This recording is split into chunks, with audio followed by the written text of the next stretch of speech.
오늘도 온라인으로 예배를 드리는 성도님들에게 문안 인사드립니다. 그러나 이것은 결국 우리에게 고통만은 아닌 것 같습니다. 혹시 가정에서 예배를 드리는 우리 성도님 가운데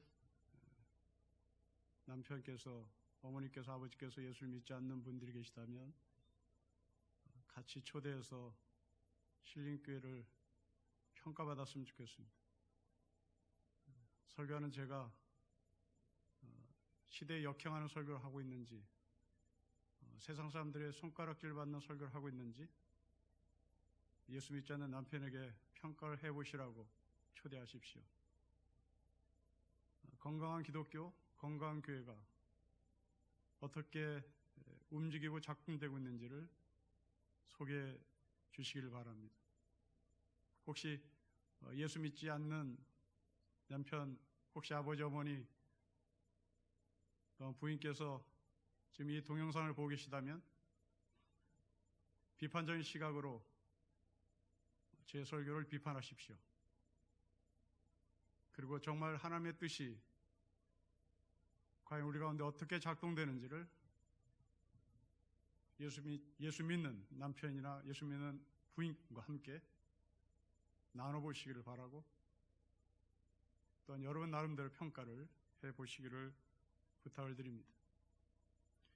오늘 본문의 말씀입니다. 로마서 2장 1절부터 2절의 말씀입니다.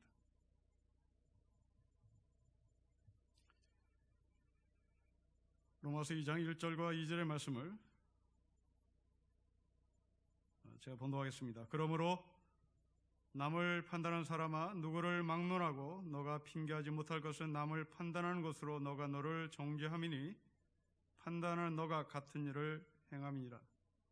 이런 일을 행하는 자에게 하나님의 심판이 진리대로 되는 줄 우리가 아노라. 아멘.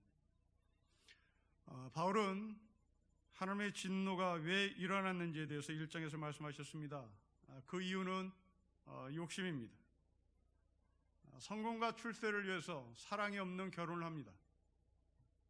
성공과 출세를 위하여 사랑이 없는 정략 결혼을 하죠. 사랑과 신뢰와 연합이 근거된 그것이 올바른 가정임에도 불구하고 그것을 떠나 자신의 욕심을 채교하여 부인을 버리거나 남편을 버리는 것, 이것은 곧 욕심에서 나오는 것이라고 바울은 지적합니다.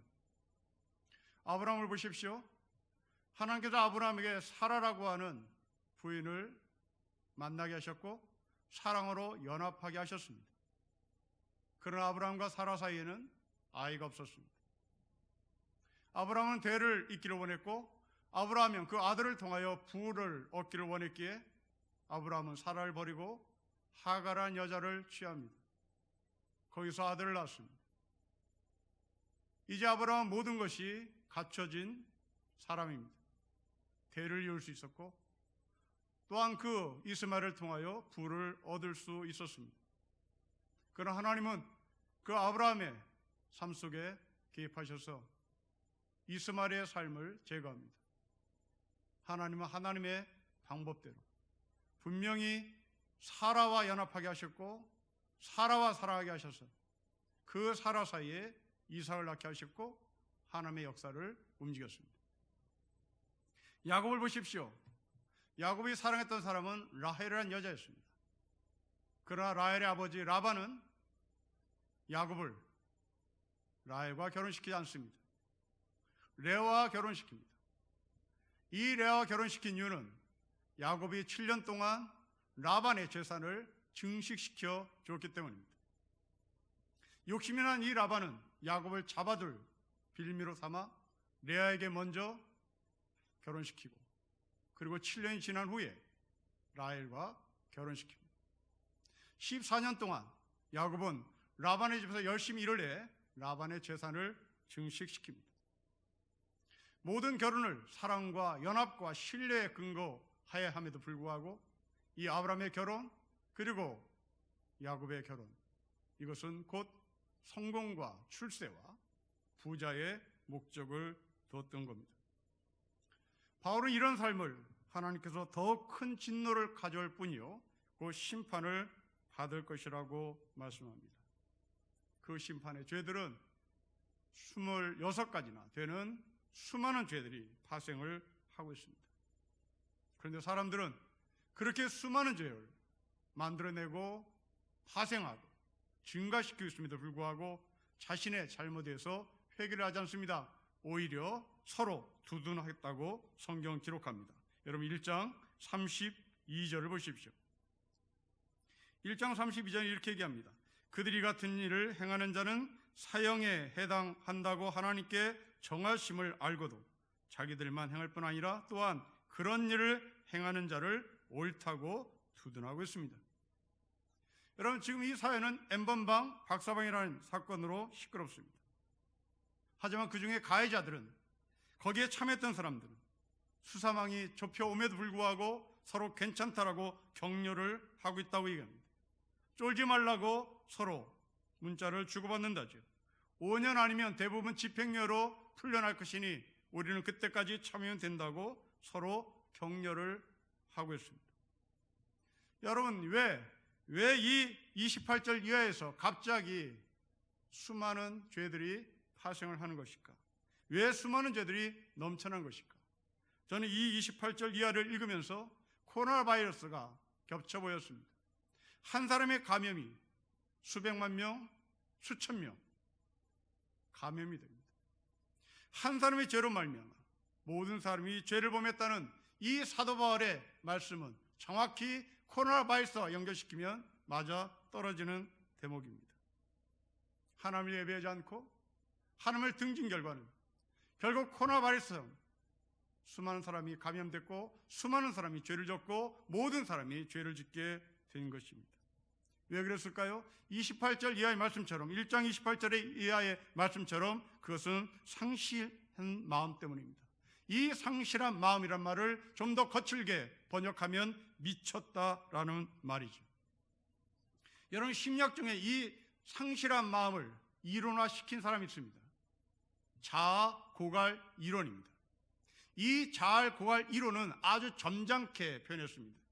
성경은 이미 2000년 전에 이 자아 고갈 이론을 얘기합니다. 마음이 상실했다. 상실한 마음 미쳐 돌아간다는 얘기입니다. 여러분 자아 고갈이라는 이론은 자기가 갖고 있는 한계치를 넘어버리면 그때부터 사람은 일탈 행동한다는 이론입니다. 학생이 시험을 치르는데 그 시험 준비를 하는데 한계치에 부닥치면 거짓말하거나 딴짓을 하는 것이 자아 고갈 이론입니다. 자식을 잘 가르쳐야 할 엄마 아빠가 자기의 한계치에 부닥치면 자식을 돌보는 것을 포기하고 딴짓을 하는 것을 자아 고갈 이론이라고 말합니다. 미쳐 돌아가는 거죠. 자기의 한계 밖에 일들이 자기에게 밀려올 때 이것을 피하기 위하여 사람은 거짓말하거나 이것을 피하기 위하여 사람들은 핑계를 대고 일탈을 합니다. 이것은 한 대학에서 실험으로 나타난 증명입니다. 대학생에게 중간고사 기간에 그리고 학기말고사 기간에 유독 할머니가 돌아가셨다는 부고장을 교수에게 계속 냅니다. 여러분 왜 그랬을까요? 이 학생들은 금박한 아주 힘든 시험 준비를 해내지 못했기 때문입니다. 거기서 탈락할까봐, 거기서 낙제할까봐 이 학생들은 할머니가 돌아가셨다고 하는 결석계를 내서 시간을 벌고자 함이었습니다. 청문회에서 뻔한 거짓말하는 사람들 보십시오. 왜 그들은 뻔한 거짓말을 할까요? 그들은 방어 기제 능력이 없었기 때문입니다. 자아 고갈 이론에 근거에서 보면 이들은 도망갈 길을 찾았던 것입니다. 자기가 거짓말한 것을 알면서도 자기가 살아야 했기에 그들은 거짓말을 하는 것입니다. 이미 사도 바울은 2000년 전에 이 심리학자들이 만드는 자아 고갈 이론을 마음이 상실한 미친 상태라고 표현을 합니다. 혹시 예배를 드린 여러분 가운데, 자녀들 가운데, 남편 가운데 이상한 행동을 한다면 아마 그 아들은, 그 딸은 심각한 스트레스에 시달리고 있다는 사인을 여러분에게 보내고 있는 것일지도 모릅니다. 이제 그 자리를 벗어나 제대로 올바른 자리로 찾아줘야 하는 것, 이것이 바로 우리가 해야 할 책임입니다. 아버지 어머니가 자식들을 인도해 나갈 선한 길이라고 여러분들이 여기시면 좋겠습니다. 그런데 오늘 본문은 한 다른 사람이 등장합니다. 여러분 2장 1절 말씀 보십시오. 그러므로 남을 판단하는 사람아, 누구를 막론하고 너가 핑계하지 못할 것은 남을 판단하는 것으로 너가 너를 정죄함이니 판단하는 너가 같은 일을 행함이라고 말합니다. 판단하는 사람입니다. 여러분, 보통 성경학자는 이 판단하는 사람을 해석하기를 유대인이라고 해석을 합니다. 우리는 이 유대인이라는 것을 받아들이고 오늘 본문의 말씀을 보면 쉽게 이해를 할 수가 있습니다. 자, 우리는 이 사람들이 무슨 근거로 남을 판단하는가 라는 것부터 질문하고 거기에 답을 구해야 하겠습니다. 여러분 2장 1절을 다시 보십시오. 남을 판단하는 사람아, 그 앞에 그러므로라는 단어가 있습니다. 이 그러므로라는 것은 앞에 사람에 대한 판단입니다. 그 앞에 사람은 수많은 죄를 지은 미친 사람들입니다. 자아고갈 이론에 따르면 자기의 방어 기제 능력이 무너진 사람들입니다. 그들을 향하여 판단하는 사람들입니다. 아직까지 이 사람들은 자기 방어 능력을 충분히 갖고 있는 사람입니다. 이 판단하는 사람들은 1장에 나오는 삶과 삶을 같이 하지 않았던 사람입니다.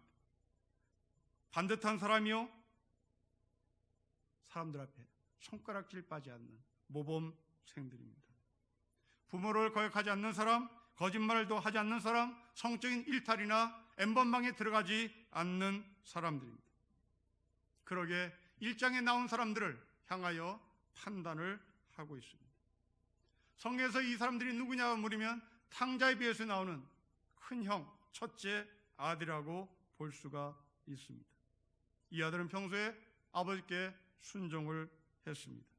자연히 그 마음속에 나는 아버지의 말씀을 잘 들었어, 나처럼 잘 산 사람 이 세상에 없어 라고 말하겠죠.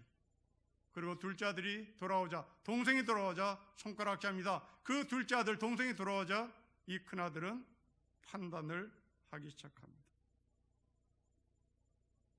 아마도 요즘 언어로 이야기하면 이 큰형은 라떼는 이라는 단어를 썼을 것 같기도 합니다. 나 때는 저 동생처럼 살지 않았어. 나 때는 저 동생처럼 시간 낭비하지 않으며 살았어 라고 말할지도 모르겠습니다. 기성세대 여러분 가운데 나 때는, 우리 때는 하루에 15시간 이상 일을 했어. 그런데 요즘 것들은 주 52시간 일을 하는 것도 버거워해. 이렇게 손가락질하고 판단하는 경우가 있습니다. 나 때는 독일에 가서 간호사로, 나 때는 독일에 가서 광부로, 나 때는 사우디아라비아에 가서 사막에서 근로자로 일을 했어. 그래서 너희들 공부시켰어. 그런데 요즘 것들은 일주일에 52시간 일을 하고도 힘들다고 외치는 것은 대체 무슨 이유냐라고 혀를 차고 손가락질하고 판단하고 비판합니다. 우리는 그렇게 판단하고 그렇게 비판하는 사람들을 충분히 이해합니다. 기성세대들이 그런 말을 하는 이유는 자신들이 반듯하게 살아왔기 때문입니다. 그들은 일탈하지 않았습니다. 그들은 시간 낭비하지 않았습니다. 그들은 시간만 나면 일을 했습니다. 시간 나면 일을 내서 돈을 벌었습니다. 그 돈으로 내 자식들 번듯하게 공부시키고 어른으로 만들었습니다.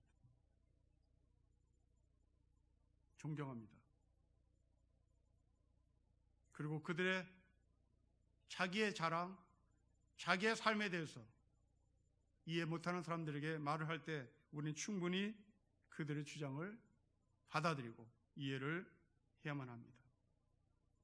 그런데 문제는 그렇게 반듯한 사람이 판단하는 것에 대해서는 동의를 하겠으나 반듯하지 않은 사람이 판단을 한다면 이것은 어떻게 해석을 해야 할 것이냐입니다. 분명히 2장 1절은 반듯한 사람입니다. 반듯한 사람의 삶을 살았기에 판단했겠죠. 근데 문제는 1장과 같은 삶을 산 사람 가운데 1장 같은 사람을 판단한다면 여러분들이 이것을 어떻게 해석을 하시겠냐는 대표적인 사람이 누굴까요? 다윗입니다. 다윗은 자기 수하에 있는 장군의 아내를 겁탈했습니다. 그리고 그런 짓을 행하는 사람을 향해서 이런 나쁜 놈이 어딨나? 그런 나쁜 놈은 바로 잡아서 엄벌에 쳐야 된다고 했습니다. 다윗이 반듯한 살아 반듯하지 못한 사람을 향해서 판단하는 것은 이해를 하겠으나 다윗 자신도 엠번방에 들어가 놓고 다윗 자신도 박사방에 들어가 놓고 다윗 자신도 남의 여자를 갈취해 놓고 그런 사람에게서 판단하고 그런 사람에게서 비판하는 것은 도대체 어떻게 해석을 해야 하는가라는 질문에 답을 구해야 되는 것입니다. 여러분, 성경학자는 이 2장 1절에 나오는 이 판단하는 사람들을 유대인이라고 해석을 합니다. 이제 이 유대인이라는 해석을 받아들이고 도대체 이 남을 판단하는 유대인들은 무엇을 근거로 남을 판단하냐는 겁니다. 자기의 올바름을 근거로 판단하냐, 아니면 다윗처럼 그렇게 나쁜 짓을 하고도 판단하느냐, 도대체 무슨 이유로 그들은 판단을 하는가라는 겁니다. 이 이유에 대해서 여러분 2장 17절에 답을 구하겠습니다. 여러분 2장 17절에 이런 말씀이 있습니다. 유대인이라 불리는 너가 율법을 의지하며 하나님을 자랑하며 율법의 교훈을 받아 하나님의 뜻을 알고 지극히 선한 것을 분별하며 맹의를 인도하는 자여 어둠에 있는 자의 빛이요 율법에 있는 지식과 진리의 모본을 가진 자로서 어리석은 자여 교사요 어린아이여 선생이라고 스스로 믿으니 그러면 다른 사람을 가르치는 너가 너의 자신은 가르치지 아니하느냐? 도둑질하지 말라 선포한 내가 도둑질하느냐? 간음하지 말라 너가 간음하느냐? 우상을 가증히 여기는 너가 신전 물건을 도둑질하느냐? 율법을 잘하는 너가 율법을 범함으로 하나님을 욕되게 하느냐라는 말입니다. 이제 질문이 풀렸습니다. 반듯한 사람이 남을 판단하는 것은 동의하겠습니다. 그러나 반듯하지 못한 사람을 판단하는 근거는 도대체 무엇이었을까? 그들은 율법을 손에 들었다는 이유로 일장의 사람들을 판단하고 있었습니다. 자신이 일장의 삶을 살았음에도 불구하고 율법을 들었다는 이유 하나만으로 일장의 사람들을 판단하고 있습니다. 우리는 율법을 들었다. 우리는 하늘의 백성이다. 우리는 하나님이 택했다. 우리는 할례를 받았다. 그러니 우리는 하나님께서 심판하지 않는다. 여러분, 이것이 유대인이 일장의 사람들을 향해서 판단했던 판단의 근거였습니다. 올바르게 살았느냐, 올바르게 살지 않았느냐가 판단 기준이 아니라 내가 율법을 들고 있다는 이유 하나만으로 자기 자신이 일장의 삶을 살고도 손가락질하고 판단했던 겁니다. 여러분, 다시 유대인에 대해서 생각해 보십시오. 판단하는 유대인들은 율법, 할례, 택함 그런 것으로 남을 판단했습니다. 여러분, 이 주장은 당연히 틀린 주장입니다. 만일 유대인들이 주장하는 이 주장이 옳다면 하나님은 아담과 하와를 창조하신 하나님이 아니라 유대인을 창조하신 하나님이라고 말을 해야 하는 겁니다. 여러분, 이것은 복음이 아닙니다. 창조의 하나님은 복음입니다. 창조의 하나님은 구원의 하나님입니다. 그 창조의 하나님은 유대인을 창조한 것이 아니라 아담을 창조했습니다. 유대인을 창조하신 것이 아니라 하와를 창조했습니다. 그 아담과 하와는 하나님의 형상을 가진 하늘의 백성입니다. 하지만 유대인들은 그 차별 없는 아담과 하와의 창조주 하나님을 믿은 것이 아니라 율법을 가지고 있느냐, 율법을 가지고 있지 않느냐로 사람을 판단하는 기준을 삼았습니다. 교회를 다니느냐, 교회를 다니지 않느냐로 사람을 판단했다는 말입니다. 여러분 다시 한번 기억하십시오. 지금 유튜브를 통하여 예배를 들으신 여러분, 교회를 다니는 것이 구원을 받지 못한다는 수도 있다는 것을 기억하십시오. 교회를 다니는 것은 구원을 담보하지 않습니다. 교회를 다니는 것은 구원을 보증하지 않습니다. 예수를 믿는 것이 구원의 기준입니다. 교회를 다니는 것이 구원의 기준이 아니라는 말입니다. 그런데 이러한 유대인의 주장이 우리의 현실 속에서 그대로 먹히고 있다는 점입니다. 우리는 엠번방에 돈을 내고 들어간 사람에 대해서 철저하게 수사해달라고 모든 사람이 아우성되고 있습니다. 철저히 수사해 주기를 기대합니다. 하지만 우리의 경험으로 비춰볼 때 그들 중에는, 그 가담한 사람들 중에는 힘이 있다는 이유로 정작 수사 단계에서 빠져나갈 가능성이 농후합니다. 바로 유대인들이 그랬습니다. 똑같이 간음을 해놓고 나는 유대인이니까, 나는 하나님의 택한 백성이니까, 나는 율법을 가진 사람이니까 수사 단계에서 나 빼줘, 하나님이 나 빼줄 거야, 이렇게 얘기를 한 것이죠. 이게 유대인들의 구원관이었습니다. 하나님을 믿는 것이 아니라 율법을 소지했다는 이유로, 내가 높은 자리에 갔다는 이유로, 내가 힘있는 사람이라는 이유로 수사 단계에서 경찰이 빼주는 것처럼 하나님이 우리를 빼줄 것이라고 사람들에게 얘기하며 판단을 한 것입니다. 여러분, 이런 일들은 우리 주변에 참 많습니다.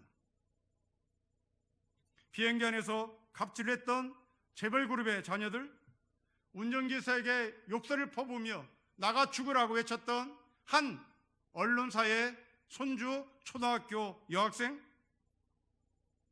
여러분, 이들은 앞으로 어떻게 인생을 살까요? 아주 잘 살 겁니다. 성공적인 삶을 살 것입니다. MIT도 가겠죠. 하버드도 가겠죠. 예일도 가겠죠. 그리고 한 30살 되면 그 그룹의 수장의 자리에 가겠죠. 제 아무리 개차반의 삶을 살아도 그들은 성공합니다. 그들은 반드시 출세합니다. 그리고 그들은 말할 겁니다. 능력이 없으면 능력 없는 부모를 탓하라고. 여러분, 이게 유대인들의 사고관이었습니다. 오면 유대인으로 태어나. 왜 이방인으로 태어나서 그렇게 심판받을 짓을 하냐고. 나같이 일장의 삶을 살아도 능력 있는 하나님이 내 뒷배에 계시니 나는 심판받지 않아. 여러분, 이것이 우리 현실이죠.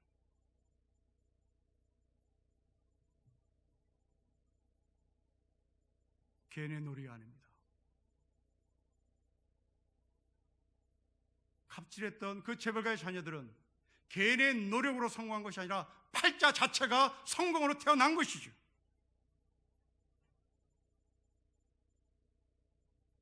팔자가 좋아서 돈 많은 부분을 만난 것입니다. 팔자가 좋아서 재벌집에서 태어난 것이죠. 그리고 우리는 팔자가 나빠서 못 사는 동네에 태어났고 못 사는 집에 태어난 것이죠. 누구는 팔자가 나빠서 아프리카에 태어났습니다. 누구는 팔자가 좋아서 미국에서 태어났습니다. 누구는 팔자가 좋아서 유태인으로 태어났고 누구는 팔자가 없어서 이방인으로 태어났습니다. 그 팔자가 좋은 유대인들은 율법을 소유했습니다. 태어나면서부터 원하지도 않았던 율법을 소유했습니다. 그것을 자랑했습니다. 그리고 갑질을 했습니다. 이 유대인들이 바로 비행기 안에서 갑질했던 재벌 딸입니다. 율법을 손에 들고 있다는 이유로 이방인들을 손가락질하고 판단합니다. 자기의 노력이 아니라 팔자 좋아서 재벌집에 태어났음에도 불구하고 그것을 힘이라고 자랑하고 그 힘으로 힘없이 태어난 사람을 향해서 갑질을 하고 있었던 겁니다. 여러분, 하나님은 이런 사람들에게 어떻게 말씀하시는지 보십시다. 여러분, 잊어보십시오. 같이 읽겠습니다. 시작. 이런 일을 행하는 자에게는 하나님의 심판이 진리대로 되는 줄 우리가 아노라. 우리가 가진 힘으로 힘없는 사람을 판단하면 하나님은 반드시 그 사람을 심판하실 것이라고 말합니다. 여러분, 그 힘 중에는 우리가 갖고 있는 선한 행위, 반듯한 삶도 포함됩니다. 또한 그 힘에는 우리가 들고 있는 신앙, 우리가 들고 있는 교회의 직분, 우리가 들고 있는 성도라는 이름 속에 포함될지도 모릅니다. 여러분, 세상 사람들은 10번 나쁜 짓 합니다. 우리는 한 번쯤 나쁜 짓 한다고 가정합시다. 그리고 남을 도와주며 삽니다. 이때 우리가 갖게 되는 생각은 나처럼 살라 그래. 왜 저 것들은 저렇게 사냐고. 인생이 아깝다고 말합니다. 그럼 여러분, 10번 나쁜 짓 한 거나 한 번 나쁜 짓 한 거나 하나님의 관점에서 보면 똑같습니다.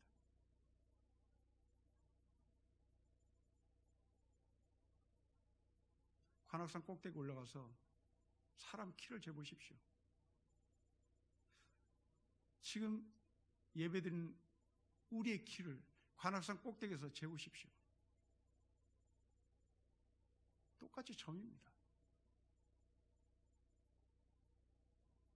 누가 크고 누가 작고를 구분할 수 없습니다.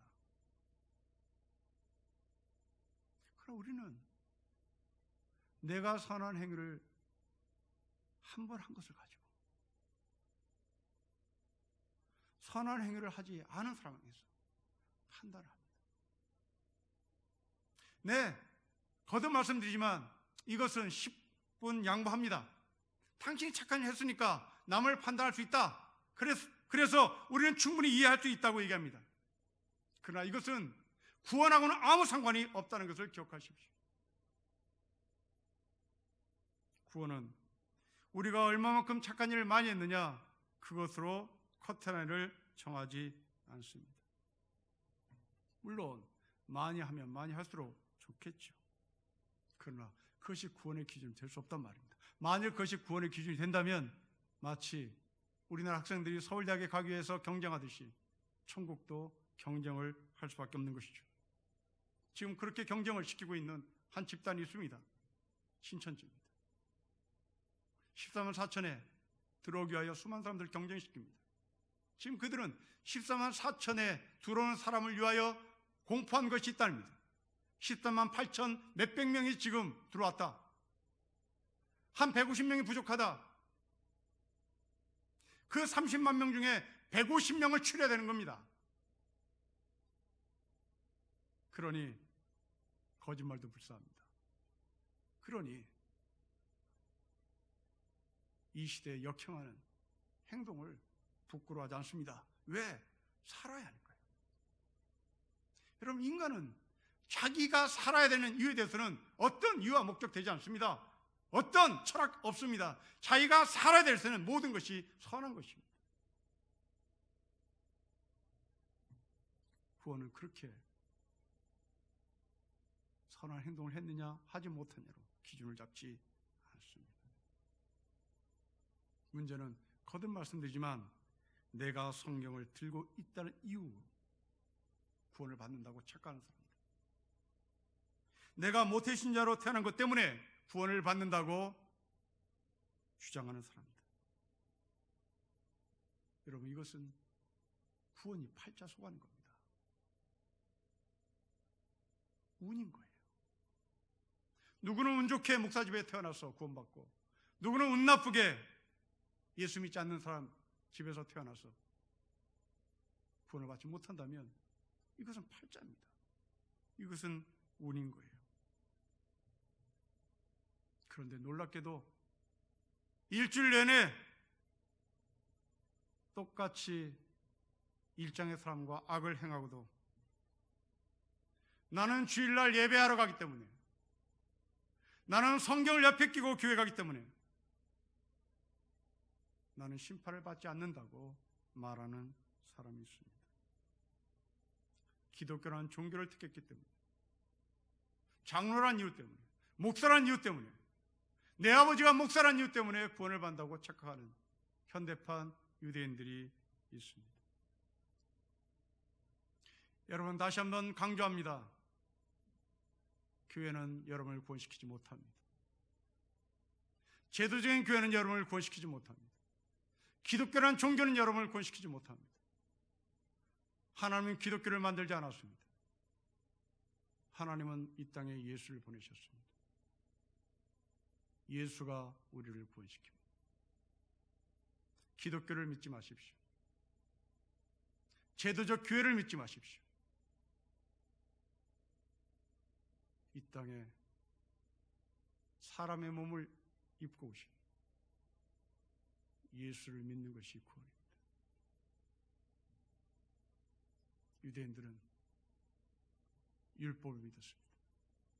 유대인들은 유대교를 믿었습니다. 유대인들은 자신의 민족을 믿었습니다. 그것이 자신들의 큰 빽이었다고 주장했습니다. 그 빽이 심판날에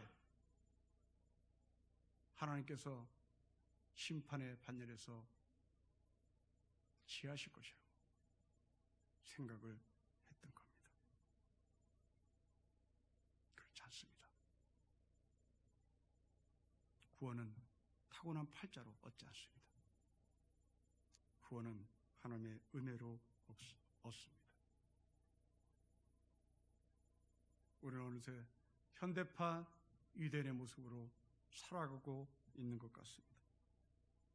우리가 성경을 들고 헌금을 들고 교회 예배하러 올 때 내가 왜 예배하러 오는지 질문하며 무시하는데, 왜 나 같은 사람을 살리기 위하여 하나님께서는 자기 아들 예수를 보내셨는지 고민하고 오셔야 되는데, 우리는 예배 자체가 구원이라고 착각하며 오는 수가 너무나 많습니다. 성경이 나를 보호해 줄 것이라고 착각하는 마음으로 예배 오는 분도 많이 있습니다. 성경이 여러분을 구원하지 않습니다. 성경 안에 있는 예수 그리스도를 믿어야 우리는 구원을 받습니다. 그래서 사도 바울은 로마 3장에서 이렇게 말씀합니다. 모든 사람이 죄를 범했다고. 여러분 기억하십시오. 모든 사람. 율법을 갖고 있지 않은 이방인, 율법을 갖고 있는 유대인, 예수를 믿지 않는 사람, 예수를 믿는 우리, 모든 사람이 죄를 범했습니다. 이런 우리를 하나님께서 구원하시기 위하여 아들 예수 그리스도를 보내셨습니다. 그 아들 예수 그리스도는 차별이 없으셔서 1장의 사람이나 2장의 사람이나 죄 지은 모든 인간들을 죄 없다라고 말씀을 하신 겁니다. 우리 가운데 유대인이 누굽니까? 모태신자요? 성경을 가르치는 목사요? 신앙의 경륜이 있다고 자랑하는 교회의 지도자 될 것입니다. 바울은 말합니다. 모태신자들이여 성경을 들고 있다는 이유로 심판을 받지 않는다고 말하지 말라고.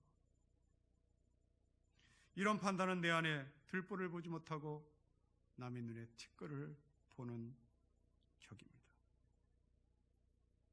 사랑하는 성도 여러분, 우리가 누구입니까? 우리의 공동체는 어떤 공동체여야 됩니까? 교회는 물건을 만드는 곳이 아닙니다. 교회는 영적인 공동체입니다. 한 사람 한 사람의 영혼을 살려내야 하는 공동체입니다. 그렇다면 우리는 교회의 지도자로서 지도자의 자리를 자랑할 것이 아니라 영적인 위사로서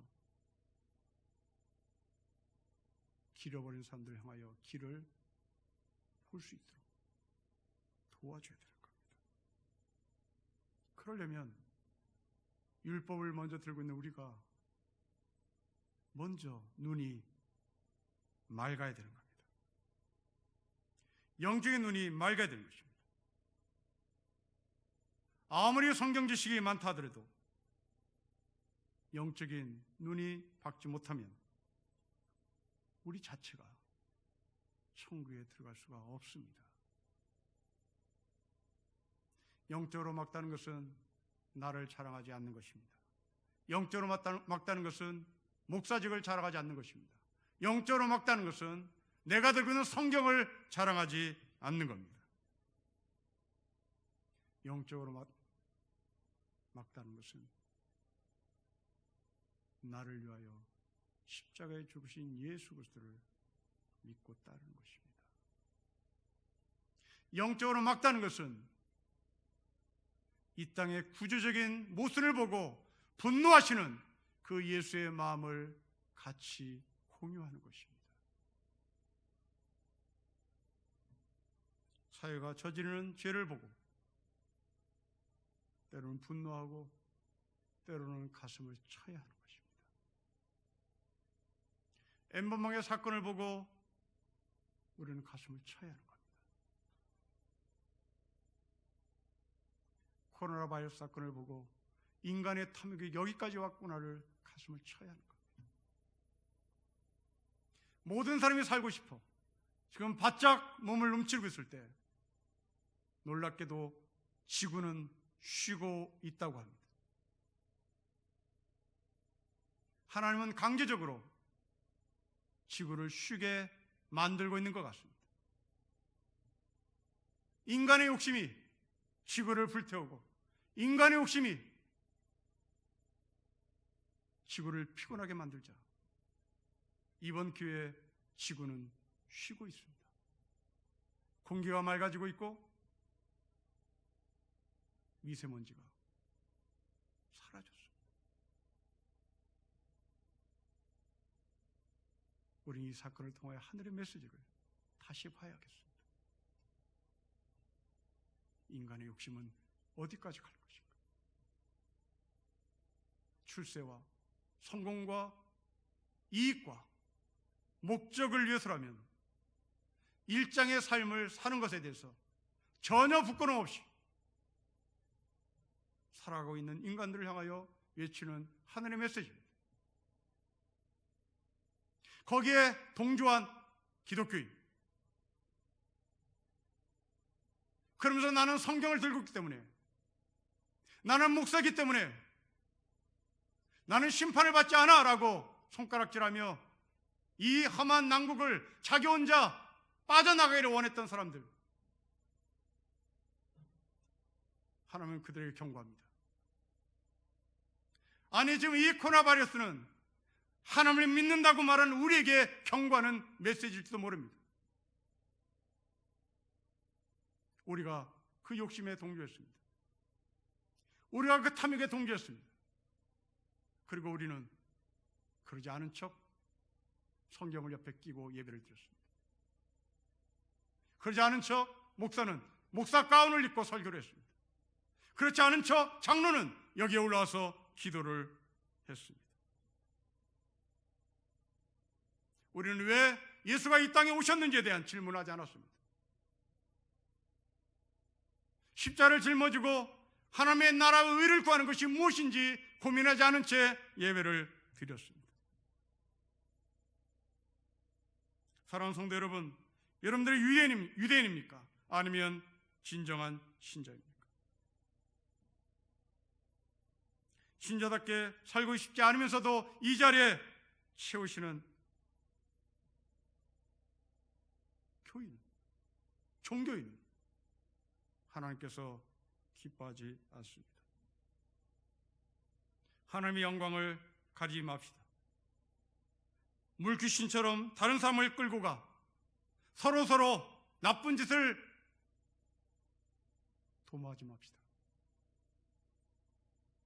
또한 그런 나쁜 짓을 하고도 나는 예수를 믿으니까 됐다고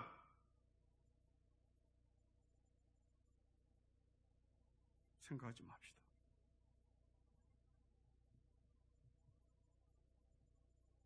기독교인으로 살지 맙시다. 예수로 삽시다. 종교를 버리십시다. 예수의 생명으로 삽시다.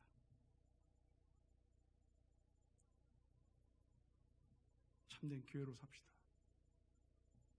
참된 교회가 무엇인지 고민하며 삽시다. 말씀을 읽고 말씀을 해석할 수 있는 실력을 갖추십시다. 십자가의 기준에 거룩한 하늘의 백성으로서의 부름받은 성도의 삶을 삽시다.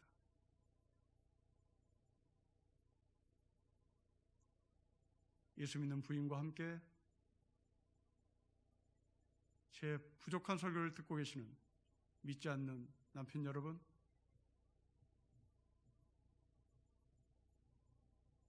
올바른 기독교는 생명입니다.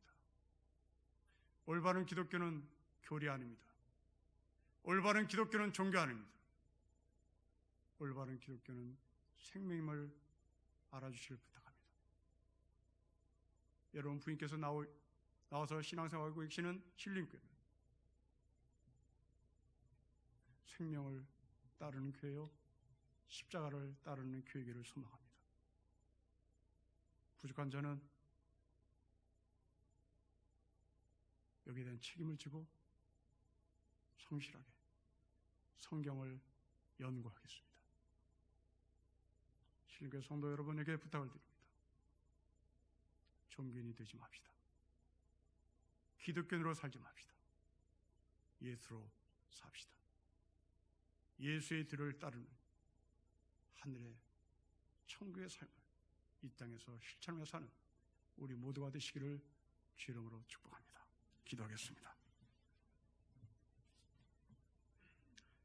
하나님 아버지, 알량한 착한 일을 하고 남을 판단하는 우리를 범하는 우리들, 아니 더 나아가 엠번방에 참여하고도 나는 예수를 믿는다는 것 때문에, 교회를 다니는 것 때문에 심판을 받지 않을 것이라고 착각하는 사람들, 아버지, 이들에게 심판의 말씀을 주신 것을 제가 나누었습니다.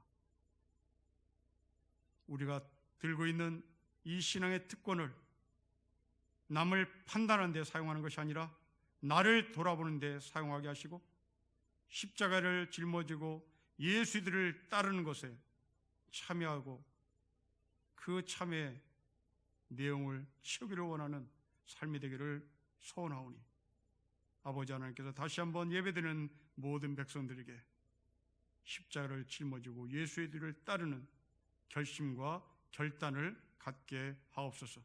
주 예수 그리스도의 이름으로 기도합니다. 아멘.